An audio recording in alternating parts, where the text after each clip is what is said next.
Hey everyone. So here are a few updates for this week in social studies.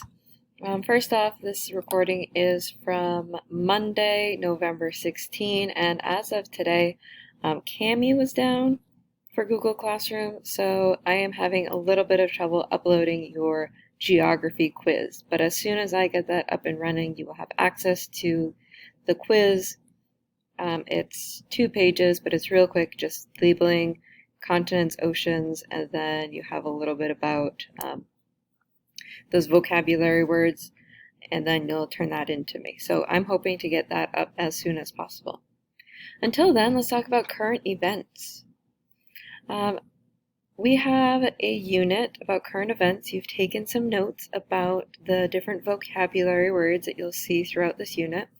We defined what current events are and things like sources and all of that good stuff.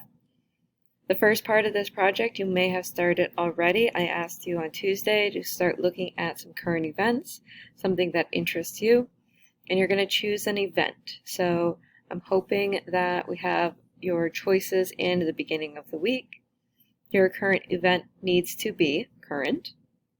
So anything published before November 9 is no longer current. Most of the news articles that you guys are going to find, especially if you did not find one last week, will be things that take place either this week or maybe just last weekend. They're going to have multiple sources, so the same event in 2 articles. You will need 2 articles for this project. Multiple sources are going to be hard to find if you're looking at local news. So if you're looking at small town news, not too many other newspapers or news organizations are interested in writing about, who won the latest football game or what this small business is doing on Thursday evenings and things like that. So look for the more national news. That's going to be much easier in finding 2 articles about the same event.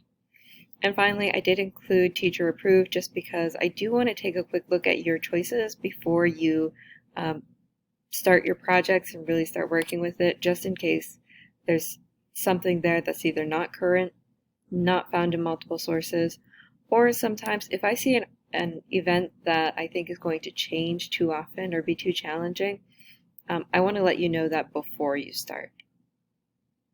Step 2 is to take notes.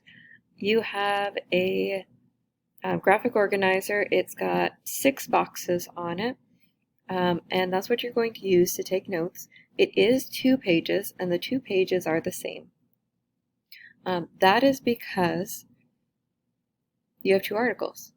So in the first article, I'm going to read through it. I'll write down the title of my article, the source of the information, the date it was published, what's happened in this article, who is it about, all of that stuff in the organizer.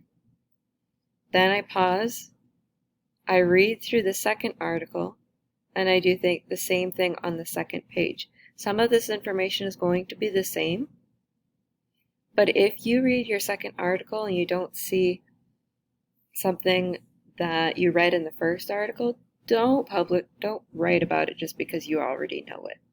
Okay, the goal here is to see if there's any differences between your 2 articles that you chose, even though they were written about the same event.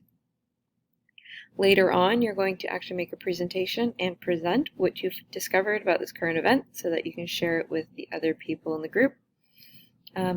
For right now, we're just working on step 1 and starting step 2 if you are ready and you have your articles chosen and ready to go.